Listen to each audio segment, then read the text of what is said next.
Hi folks, welcome. My name is Rick Ruta, and today we're going to talk about how to invest in a real estate property. And there are 6 steps that we're going to go through. Step number 1 is writing down your goal. What's the objective of what you're trying to achieve? Is it to help retire early? To help travel more when you do retire? Is it to help fund your child's education? Is it to leave a legacy behind?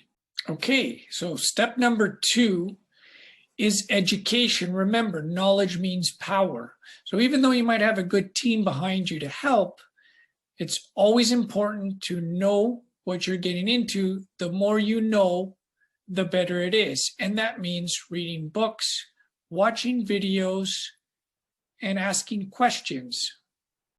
So step number 3 is about how much money you have to be able to invest in a rental property. So the best thing for this is to talk to a mortgage broker. They'll assess how much you're able to afford based on your income, your credit score, and your assets. With this number, you'll be able to go out there and be able to look at properties that are within your price range. Step number 4 is all about finding that rental property to invest in. Something that makes sense, where ideally the cash flow can at least meet or exceed the expenses for that rental property. You want to work with a realtor that hopefully has some background in helping other real estate investors in the area that you want to invest in. Keep in mind that realtors make their money on the person selling the property. The realtor is working for you essentially for free. You want to make sure it's in a high demand area where you're going to be able to rent it out easily and for top dollar.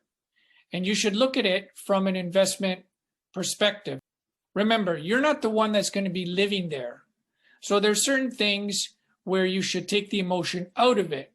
For example, if the view doesn't happen to be the greatest view, or the only unit available, for example, in a condo building is facing north, and the one facing south, let's say facing the lake, happens to be an extra $60,000 more.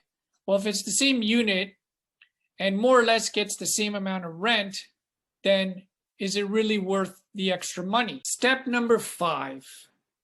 Now it's time to consult with your team of experts before you put in that offer for the investment property.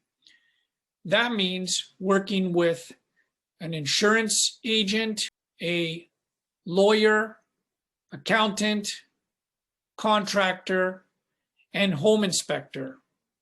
Each of these experts has their own unique ability, experience, and advice that they can provide. Step number 6.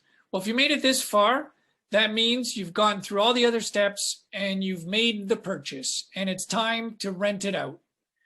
Looking for a tenant, you can use a realtor who normally takes about 1 month worth of rent, or you can do it yourself with websites such as Kijiji. If you check out this video right over here, this will give you the pros and cons of doing it yourself using something like Kijiji or using a realtor. Hope you enjoyed this video. Please hit the thumbs up, like, and please subscribe so I can provide more of this content to you and others that can benefit from it.